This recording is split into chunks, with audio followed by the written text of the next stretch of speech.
So the person that started all of this regrets including other people in. They thought that they could have the situation controlled because they've had enough practice. But what they didn't bank on was divine feminine already knowing before they even got started. And they want to know, how do you know what we going to do before we do it? And it's not you knowing what they're going to do before they do it. It's them planning and your guardian angels warning you about what they're planning against you, and then you preparing yourself for it. So, but it's so many people that will know what's going on and not say nothing, and that way they could, throw the rock and hide their hands. So by people already disliking or assuming things about divine feminine, and people manipulating energies and all that type of sorts, causing people to think that whatever energy is being sent to them is from divine feminine. So also the reason why they're dealing with karma is because they're attacking the wrong person. Or so it's like, if somebody is attacking you in somebody else's energy and then you attack that person, you look like the bully because now you think that you're trying to protect your energy or whatever, or return to sender or whatever. But you really look like you just out the blue wanting to do something to somebody who wasn't even thinking about you.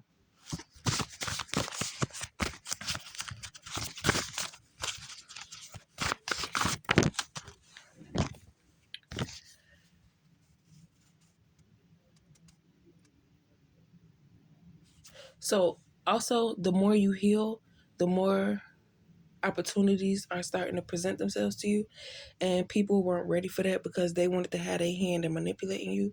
So they tried to put you, or they tried to distract you from doing things and focus your attention on something else. So then when it was time for them to benefit from you, they were going to tell you what, it's like you asking for guidance, and it's like, well, should I apply for this job? Should I do this? Should I do that? And they're intervening, talking about no, sending you in the wrong direction.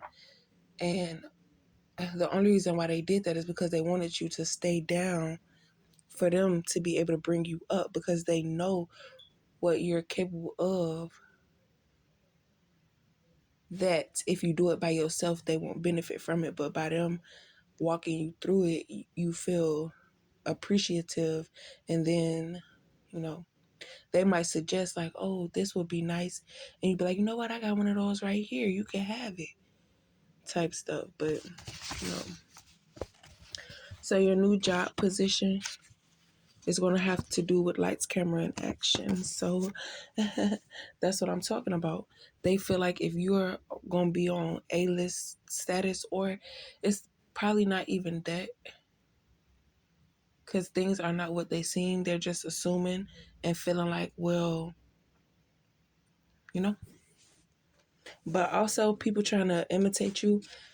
There are some things that they don't qualify for. Like, they could imitate your energy and have all the resources to do what you do, but once they turn in the opportunity, it's like you have everything except for this one thing, and because you don't have this one thing, you are not qualified.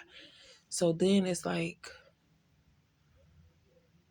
no matter how much information you gather from divine feminine, you are not going to meet the requirements because you are not divine feminine. You're not her height, you're not her weight, you're not her width, you're not her length, you're not none of that stuff.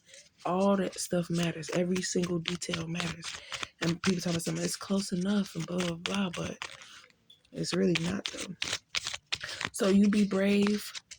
You gonna go through another situation where people gonna try you, but you have to just let them know, because you don't have room for distractions and stuff. Like, they might ask you for some help and you tell them no, and it's like, dang, but we your family just in the third. And it's like, well, where you was at when I, for real.